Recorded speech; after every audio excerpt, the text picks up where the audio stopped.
Здравейте! Ние сме семейство Рангелови, а това е нашия син Тома, който е с аутизъм. Дойдохме в центъра Феникс в Пловдив.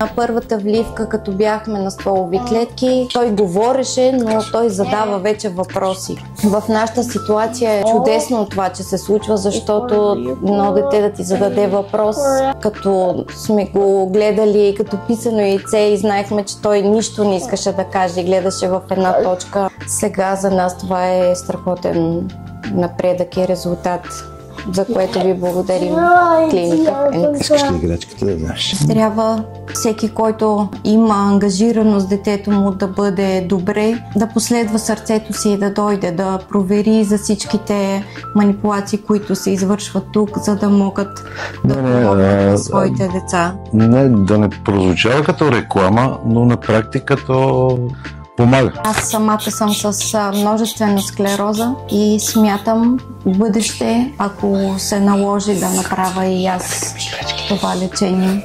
Така че... Набила! Добре, ще ходим на била, да. Нямаме да и пия мляко. Добре.